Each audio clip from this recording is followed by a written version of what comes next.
The universe has no edge. Let that sentence settle in your mind for a moment, the way a heavy truth sits in the depths of your chest, demanding attention. Roll it around like a stone in your mouth until you taste its impossibility, till the weight of its meaning presses against the walls of your imagination. The universe has no edge. We spend our entire lives surrounded by edges, by things that end, by lines that divide, by limits that define. We are born into a world of boundaries, boundaries of the body, of the mind, of the spaces we move through. The edge of your skin is an undeniable fact, but you feel where you end and the rest of the world begins. The edge of your city can be traced by roads, walls, or perhaps simply the line where houses give way to empty fields. The edge of the sky itself can be perceived every morning and evening when the horizon cuts the dome of blue or black into a sharp border.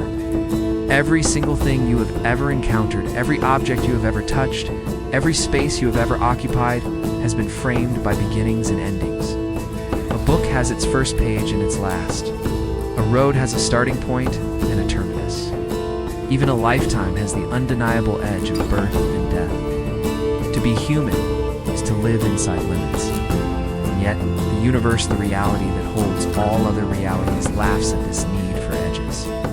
It mocks it gently but cruelly, as if whispering that your intuition, your sense of order, your craving for boundaries is nothing but a fragile human invention.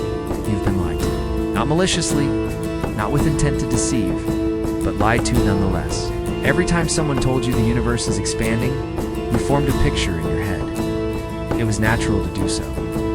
You imagined it like a balloon inflating into empty space, growing larger, pushing outward into some vast cosmic void that lay waiting, as if the universe were a bubble floating in water. You may have pictured yourself standing at the edge of everything, gazing into that empty nothingness beyond, watching reality stretch itself into territories once unclaimed. This image is burned into your consciousness, has been reinforced by documentaries with sleek animations, by science books filled with illustrations, by every popular description of cosmology that resorted to the balloon metaphor, because it seemed easy and approachable. But easy explanations sometimes carry dangerous distortions. That image, the balloon inflating into emptiness, is wrong. Not just technically wrong. It is catastrophically, fundamentally, soul-shakingly wrong. The universe is not expanding into anything. There is no outside. There is no void waiting to be filled. There is no cosmic real estate being claimed by an ever-growing sphere of existence. When cosmologists say the universe is expanding, they mean something far stranger and far more unsettling than you have ever been told.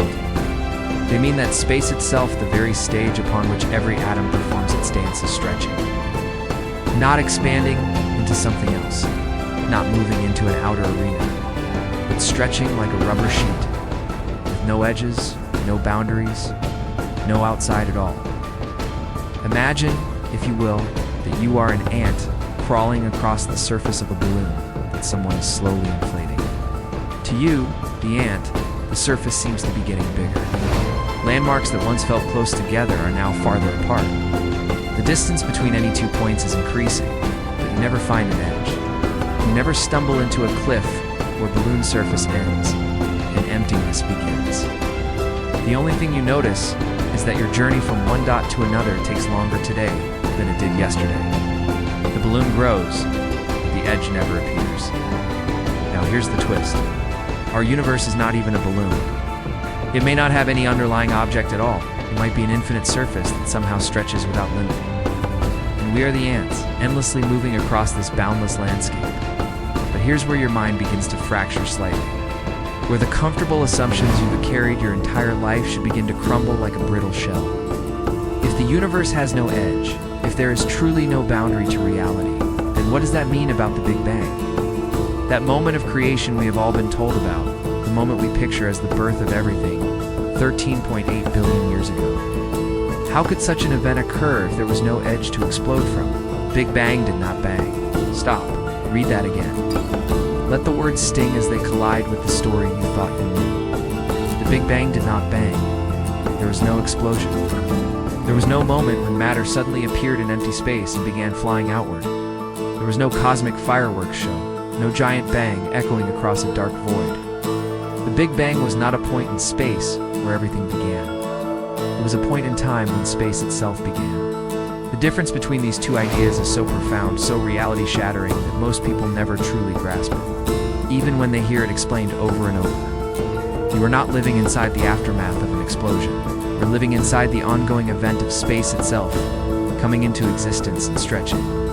Every second that passes, new space is being created, not filled with matter, but simply appearing, a stage extending itself, so the cosmic dance may continue.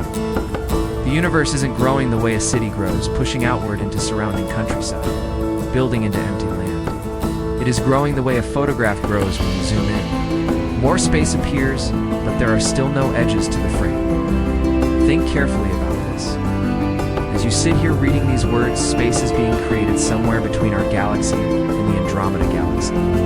Reality is materializing from nothingness. Not matter. Space itself, the invisible scaffolding upon which matter is arranged, is expanding. This process has been happening for nearly 14 billion years. The very space around you, the very dimensions you move through, did not exist 14 billion years ago. The location where you now sit was once nothing, and then became something, because new space was born from nothing. But if there is no edge, no boundary, then how big is the universe? Here is where the comfortable notion of size dissolves. The universe might be infinite, not just very large, infinite. Meaning that, no matter how fast you travel, no matter how far you go, you will never ever reach the end. There will always be more galaxies, more stars. More distances stretching forever ahead, behind, above, below. Infinite matter arranged in infinite combinations.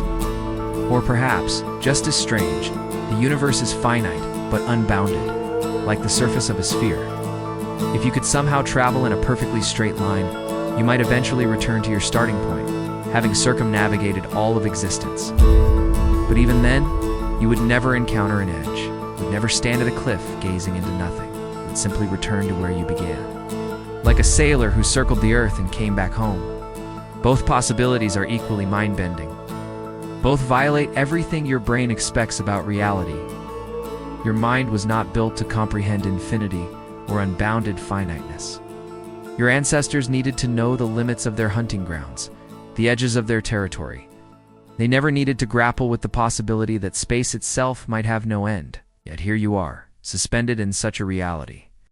Every breath, every step, every thought unfolds inside a cosmos that is either infinite in extent or finite but edgeless. You live inside a universe that creates more of itself every moment. The ground beneath your feet is not fixed. It exists within a cosmic fabric that stretches constantly, making new room from nothing. And before your mind recoils, before you retreat into the comfortable illusion that there must be edges, consider this. The implications go far beyond astronomy.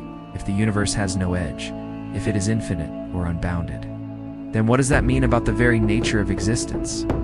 What does it mean about other worlds, other versions of you, other possibilities?